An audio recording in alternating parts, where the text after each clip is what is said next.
से बड़ी खबर है। वड़ा पाव की दुकान में भयंकर आग लग गई है। आग ने 3 और दुकानों को अपनी चपेट में ले लिया। आसमान तक आग और धुएं का गुब्बार उठता हुआ नजर आया है। फायर ब्रिगेड ने मशक्कत के बाद आग पर काबू पाया है। आग लगने से लाखों के नुकसान की भी आशंका है।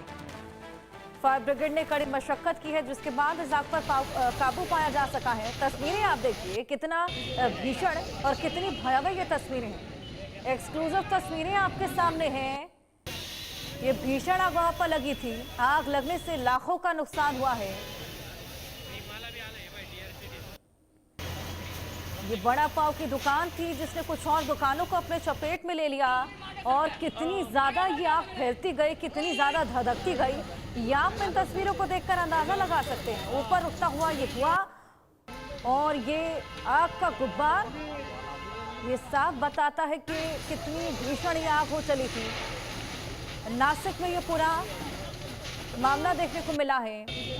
आसमान तक यहाँ पर आग की लपटें, धुएं का गुब्बार उठ रहा है और फायर ब्रिगेड की तमाम टीमें पहुंची हुई हैं और इस आग पर काबू पाने की कोशिश। इस आग में आपको बताएं कि लाखों के नुकसान की आशंका है। लाखों का नुकसान हुआ है। ये आग का तांडव यहाँ पर देखने को मिला है। शाहिद हमारे सहयोगी और जानकारियों के साथ जुड़े हैं। शाहिद, ये बेहद भीषण आग लगी है नासिक में। वड़ा पाव की दुकान पर कुछ और दुकानों को चपेट में ले लिया, जिसकी वजह से ये और भयावह हो गई है। जानमाल के नुकसान की क्या खबर? जी हर्षा, सबसे अहम बात ये रही है कि इस पूरे मामले में कोई जानी नुकसान नहीं हुआ है। दूसरी आग लगने की बात जो नासिक का उच्च भ्रू इलाका जो है, यहाँ पे रात में ये आग लगी है और आग लग जाने की वजह अभी भी पता नहीं चल सकी।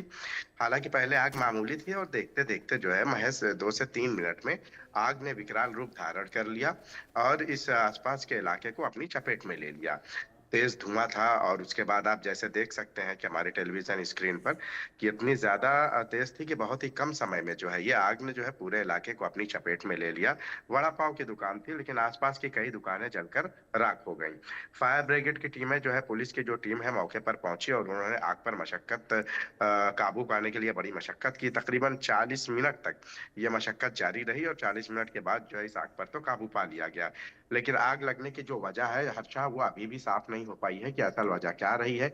आमतौर पर जो है शॉर्ट सर्किट देखी जाती है, लेकिन इसमें अभी भी शॉर्ट सर्किट जैसी चीज कोई नहीं बताई गई। लेकिन फिर भी पुलिस जो है और फायर ब्रिगेड तफ्तीश कर रही है। लेकिन सही बात यह, माली नुकसान जरूर हुआ है लेकिन जानी नुकसान कोई नहीं हुआ, इस बात की जो है खुशी है। जी बिल्कुल, वाकई ये बेहद भयावह आग। हालांकि जिस तरीके से आपने बताया, गनीमत रहे कि जान नुकसान की कोई खबर नहीं है, लेकिन माली नुकसान खासा हुआ है। बताया जा रहा है कि लाखों का नुकसान हुआ है।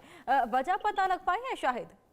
जी हर्षा, अभी तक चूंकि वजह अभी तक पहले तो शॉर्ट सर्किट बताया जा रहा था, लेकिन अभी हम्म। भी जो है चूंकि फायर ब्रिगेड उस चीज से संतुष्ट नहीं है कि आग फायर ब्रिगेड की वजह से लगी है, इसलिए अभी भी जांच चल रही है कि आग लगने की असल वजह दरियाफ्त की जा रही है। वो जांच के बाद पता चल पाएगा। माली नुकसान की बात करें तो हर्षा, आसपास की कई दुकानें जो है इसकी जद में आ गई हैं और कई दुकानें जलकर राख हो गई हैं, जैसा कि आप देख सकते हैं। और उसके अलावा जो है अंदर कुछ रखे सामान वामान में भी थे, जो उसमें भी जो है बड़े पैमाने पर सब नुकसान हो गया है। तो नुकसान सिर्फ जो है माली हुआ है, जानी नुकसान नहीं हुआ है। जी बिल्कुल, यहाँ पर ये खासा नुकसान और लाखों के नुकसान की आशंका और फिलहाल हालांकि वजह नहीं पता लग पाई। शुरुआती दौर में यही कयास लगाए जा रहे हैं कि शॉर्ट सर्किट वजह रही होगी। आप नजर बनाए रखिएगा शाहिद। फिलहाल शुक्रिया। इसी बीच एक और